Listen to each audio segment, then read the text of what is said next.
Das größte Missverständnis in Deutschland ist, finde ich, ziemlich klar. Viele denken, Englisch reicht einfach immer. Klingt bequem, ja, aber im Alltag klappt das oft nicht. Beim Amt, im Kindergarten oder bei der Ärztin. Da hilft Deutsch wirklich weiter. Genau, und das führt dann zu peinlichen Momenten. Du startest auf Englisch, und die andere Person schaut dich nur an, so nach dem Motto, was willst du? Das ist richtig unangenehm. Oder sie reden auf superschnellem Deutsch zurück und man versteht nur Bahnhof. Das passiert echt vielen Leuten. Also ja, das Thema ist wichtig. Hey, schön, dass ihr da seid. Willkommen zu unserer kleinen Kaffeepause mit Deutsch. Heute sprechen wir darüber, warum Englisch in Deutschland eben nicht immer reicht und wie du freundlich auf Deutsch klarkommst. Ja, hallo auch von mir. Wir machen das ganz praktisch, ohne Stress. Wir zeigen Sätze, kleine Dialoge und, echte Situationen. Los geht's. Erstmal, in großen Städten wie Berlin klappt Englisch oft, klar. Aber selbst da, na ja, im Supermarkt oder beim Arzt ist Deutsch normal. Und auf dem Land ist Deutsch fast immer nötig. Und manche sagen, in meiner Firma sprechen alle Englisch.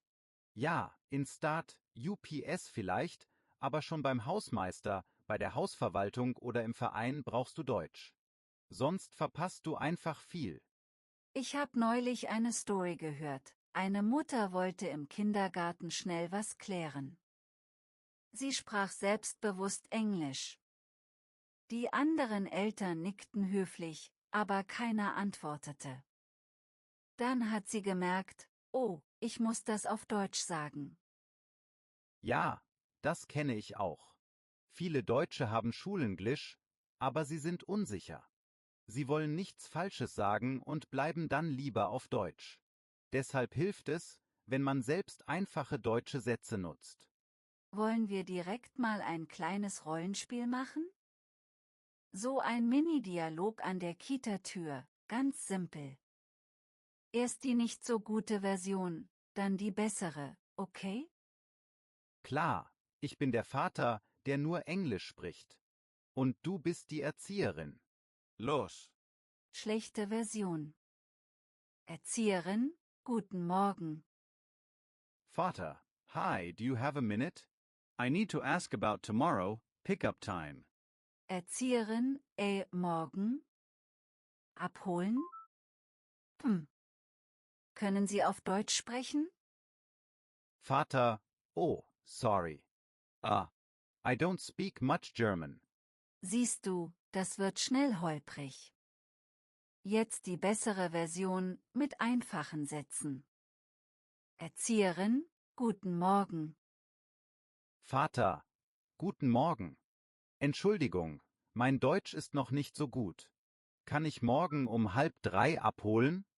Erzieherin, ja, klar, um 2:30 ist gut. Bitte morgen kurz klingeln. Alles gut. Vater, super, danke. Und, können Sie langsam sprechen, bitte? Erzieherin, ja, natürlich. Kein Problem. Fertig. Das war doch viel besser, oder? Total. 3 Sätze retten die Situation. Mein Deutsch ist noch nicht so gut. Dann, können Sie langsam sprechen, bitte? Und eine klare Frage mit Uhrzeit wie um 2:30. Genau. Und der Ton macht die Musik. Freundlich starten, kurz erklären, und dann geht's meistens.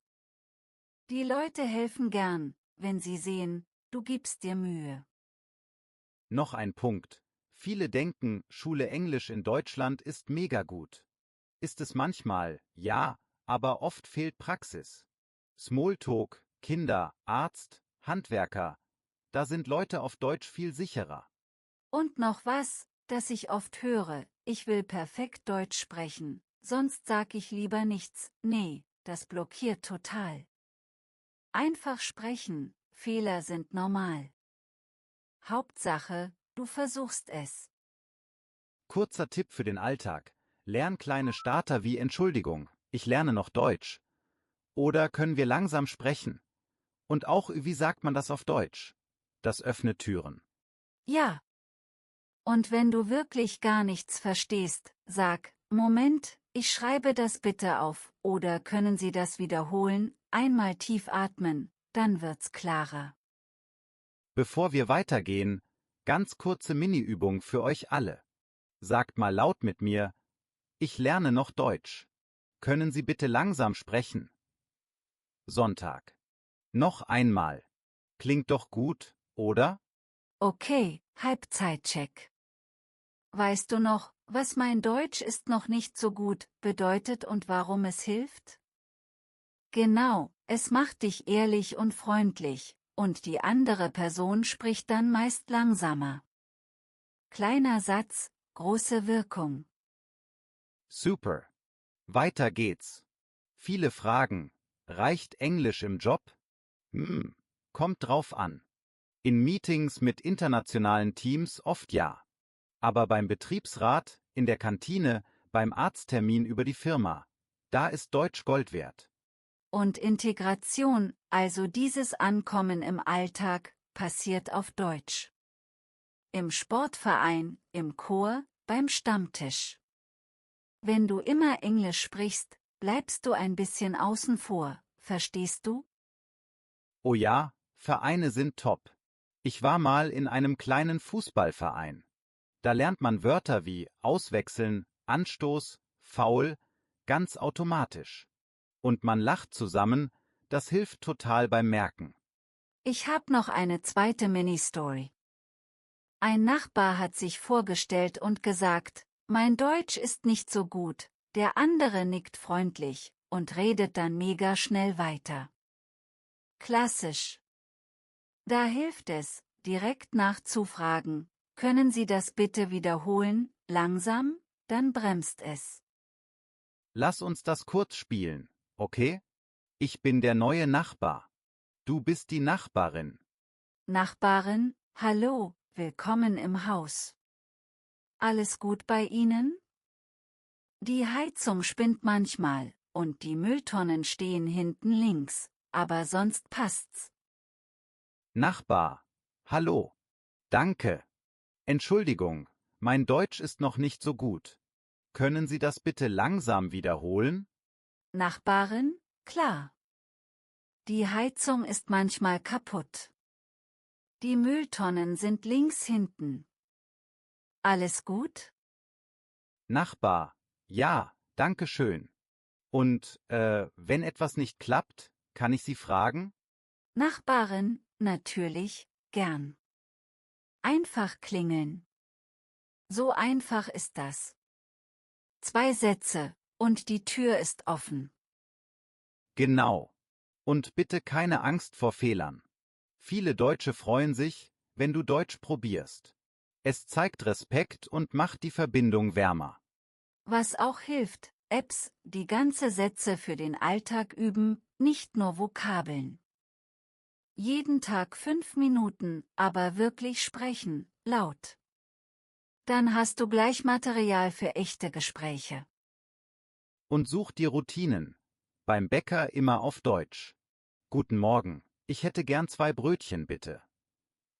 Dann kommt vielleicht eine Rückfrage und du lernst wieder was Neues, Schritt für Schritt. Oder im Supermarkt an der Kasse, brauchen Sie den Kassenbon, das heißt, willst du den Zettel? Da kannst du einfach sagen, ja, bitte, oder nein, danke. Kleines Ding, aber du merkst, ich kann mitmachen. Noch ein Punkt zur Realität, auch wenn's ein bisschen unbequem ist. Wenn du dich nur auf Englisch verlässt, verpasst du Infos. Aushänge im Haus, Formulare vom Amt, Arztbriefe, oft alles auf Deutsch. Das stresst dann doppelt. Stimmt. Aber es gibt Hilfe. Frag nach leichter Sprache, haben Sie das in einfacher Sprache? Manche Behörden haben das. Oder bitte um einen Zettel mit den wichtigsten Punkten. Und wenn wirklich gar nichts geht, Such dir ein Sprachcafé oder eine Nachbarschaftsgruppe. Da kannst du üben, ohne Druck. Es ist locker, man trinkt was, redet langsam und lacht über kleine Fehler. Ich würde auch sagen, setz dir Mini-Ziele. Heute 2 Sätze auf Deutsch beim Bäcker. Morgen ein kurzes Telefonat beim Arzt für einen Termin. Einfach sagen, guten Tag, ich möchte einen Termin. Ich heiße, dann Datum und Uhrzeit üben, zum Beispiel nächste Woche, morgen Vormittag. Und schon fühlst du dich stärker.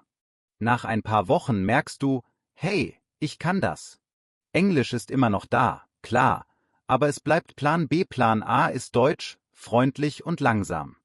Kurze Zusammenfassung vor dem Ende, starte auf Deutsch, sag ruhig, dass du noch lernst, bitte um langsames Sprechen, und stell eine klare Frage. Such echte Kontakte, Verein, Sprachcafé, Nachbarn. Das ist der Weg. Jetzt eine Frage an euch. Hattest du eine Situation in Deutschland, wo Englisch plötzlich nicht gereicht hat? Wo war das genau? Beim Amt, in der Kita, im Supermarkt oder beim Arzt? Erzähl uns deine beste Lernerfahrung in den Kommentaren. Und schreib gern deinen Lieblingssatz auf Deutsch dazu, der dir geholfen hat. Vielleicht, ich lerne noch Deutsch, oder dein eigener Satz. So lernen wir alle zusammen. Wenn dir diese Folge geholfen hat, dann, gib uns gern ein Like. Und abonnier den Kanal, damit du die nächsten Folgen nicht verpasst. Wir machen weiter mit vielen kleinen, praktischen Dialogen. Danke fürs Zuhören, ihr Lieben. Bleibt dran, übt jeden Tag ein bisschen und habt Geduld mit euch. Bis zum nächsten Mal und ja, probiert's einfach auf Deutsch.